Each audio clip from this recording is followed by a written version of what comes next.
నేను అనేక సందర్భాల్లో చెప్పా, చిన్నప్పుడు నేను అనుకునేవాడిని నాతో ఉండేదానికి ఆయనకి సమయం లేదు, కానీ గండిపేట స్కూల్కి వెళ్ళేదానికి ఆయనకి సమయం ఉందని.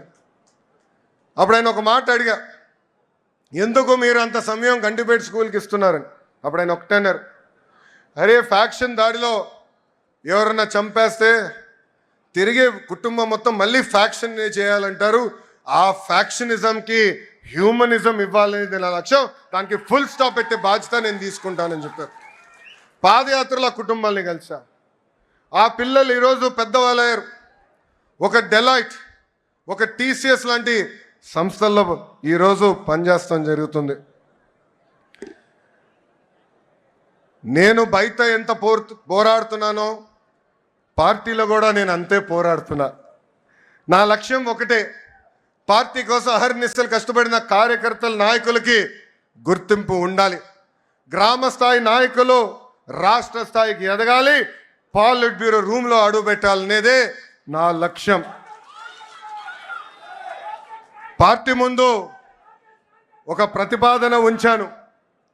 3 టర్మ్లు ఒక పదవి చేసిన తర్వాత పై పదవి కన్నా వెళ్ళాలి, లేదంటే ఒక్క టర్మ్ బ్రేక్ తీసుకోవాలి. జాతీయ ప్రధాన కార్యదర్శిగా నేను ఈరోజు 4వ టర్మ్లో ఉన్నాను.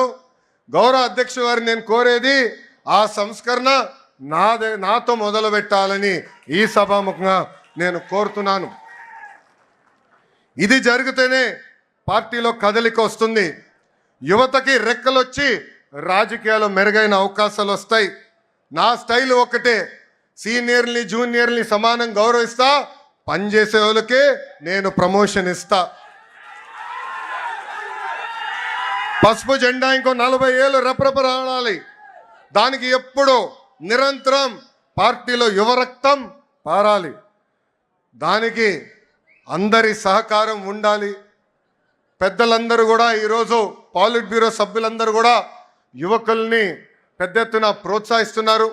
రండి, కదలి రండి, ఒక ప్రపంచంగా ఆంధ్ర రాష్ట్రాన్ని ముందలు తీసుకెళ్దామని ఆంధ్ర రాష్ట్ర ప్రజలు కూడా పిలిపిస్తూ, నేను ఎక్కడికి వెళ్ళినా రెడ్ బుక్ గురించి డిస్కషన్. నేను అనుకుంటున్నా రెడ్ బుక్ గురించి మాట్లాడాల్సిన అవసరం లే. ఎందుకంటే రెడ్ బుక్ చెప్పగానే కొంతమంది గుండుపోటు వస్తుంది, రెడ్ బుక్ చెప్పగానే కొంతమంది బాత్రూంలో కాలు జారి చెయ్యరగొట్టుకున్నారు. అర్థమైందా రాజా? అర్థమైందా రాజా? అధికారంలో ఉన్నామని గర్వం వద్దు, ఈగోలు వద్దు. అందరం కలిసికట్టుగా ప్రజల కోసం, కార్యకర్తల కోసం అహర్నిశలు కష్టపడాలని మీ అందరు తెలుపుకుంటూ, నాకు ఇంత అద్భుతమైన అవకాశం ఇచ్చిన జాతీయ అధ్యక్షుల వారు గౌరవనీయులు శ్రీ నారా చంద్రబాబు నాయుడు గారికి నా హృదయపూర్వక ధన్యవాదాలు తెలుపుకుంటూ మీ అందరి దగ్గర నుంచి సెలవు తీసుకుంటున్నాం. జోహర్ అన్న ఎన్టీఆర్, జోహర్ అన్న ఎన్టీఆర్.